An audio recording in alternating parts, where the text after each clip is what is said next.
नमस्कार, मैं प्रकाश और आज हम कारगिल के उस शेर की चर्चा करेंगे जिसके हौसले को देख पाकिस्तान भी थर्रा उठा था। पाकिस्तान के साथ साल 1999 में हुए कारगिल युद्ध में मातृभूमि की रक्षा को भारत के सैकड़ों जाबाज वीरों ने अपने प्राणों की आहुति देकर भारत भूमि की रक्षा की थी।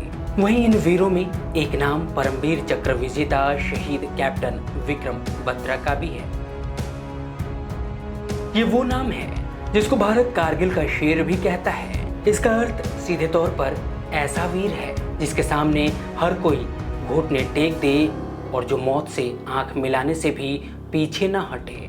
कारगिल युद्ध में 7 जुलाई 1999 को कैप्टन बत्रा महज 24 साल की उम्र में वीर गति को प्राप्त हो गए थे, लेकिन उनकी वीरता की कहानी आज भी जीवंत गाथा की तरह युवाओं के लिए प्रेरणा बनी हुई है। 1 जून 1999 को कैप्टन विक्रम बत्रा की टुकड़ी को कारगिल युद्ध में भेजा गया था, जहां उन्होंने हम पर रॉकी नाप को दुश्मन से वापस हासिल किया था। इसके बाद उन्हें कैप्टन बनाया गया। उनके ऊपर इस वक्त सबसे बड़ी जिम्मेदारी थी। यह जिम्मेदारी श्रीनगर लेह मार्ग के ठीक ऊपर स्थित सबसे महत्वपूर्ण 5140 चोटी को पाक से वापस लेना था। पाकिस्तानी सेना के जवान वहां से भारतीय सेनाओं की पूरी मूवमेंट देख रहे थे। उन्हें ऊंचाई पर होने का फायदा हो रहा था। कैप्टन बत्रा ने आदेश मिलने के साथ ही अपने साथियों के साथ मंजिल की तरफ कूच कर दिया। रास्ते में कई बाधाएं आई। दुश्मन लगातार फायरिंग कर रहे थे, लेकिन उनकी टुकड़ी भी लगातार हर मुश्किल को पार करते हुए आगे बढ़ती रही। मंजिल के बेहद करीब पहुंचकर उन्होंने पाकिस्तान की सेना के जवानों पर जबरदस्त हमला किया। उन्होंने खुद घुसपैठियों को खत्म कर दिया था।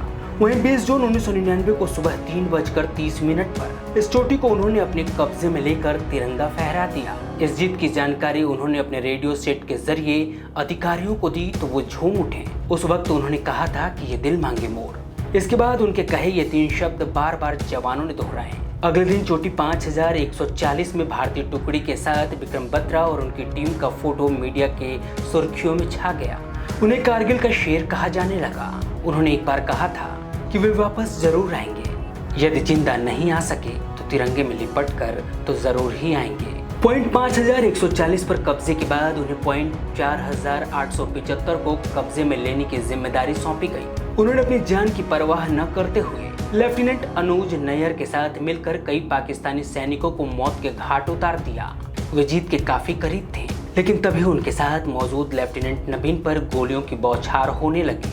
ऐसे में अपने साथी को बचाने के लिए वे उनकी ढाल बन गए। इस दौरान लेफ्टिनेंट नबीन बुरी तरह से जख्मी हो गए। जिस वक्त विक्रम उन्हें बचाने के लिए गोलीबारी से दूर घसीट रहे थे, तभी दुश्मन की गोलियां उनके सीने को पार कर गईं। इस अदम्य साहस और पराक्रम के लिए कैप्टन विक्रम बत्रा को 15 अगस्त 1999 को परमवीर चक्र के सम्मान से नवाजा गया, जो उनके पिता GL बत्रा ने प्राप्त किया। 9 सितंबर 1974 को हिमाचल प्रदेश के मंडी जिले के जोगेंद्र नगर निवासी शिक्षक गिरधर लाल बत्रा के घर पर जुड़वा बच्चों का जन्म हुआ था, जिनका गिरधारी बाबू ने लव और कुश नाम रखा था। इनमें लव थे विक्रम बत्रा। उन्होंने पालमपुर के केंद्रीय विद्यालय से 12वीं और फिर चंडीगढ़ के DAV कॉलेज से BSc की पढ़ाई पूरी की। सेना उनके दिल में बसती थी। 1996 में इंडियन मिलिट्री अकादमी में मानेकशॉ बटालियन में उनका चयन किया गया।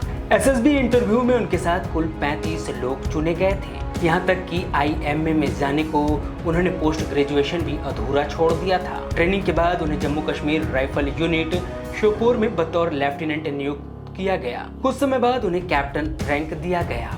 उन्हीं के नेतृत्व में टुकड़ी ने 5140 पर कब्जा किया था। इधर 1995 में विक्रम बत्रा को मर्चेंट नेवी से नौकरी का ऑफर भी आया, लेकिन उन्होंने इस नौकरी को ठोकर मारकर सेना में बने रहने का निर्णय लिया था।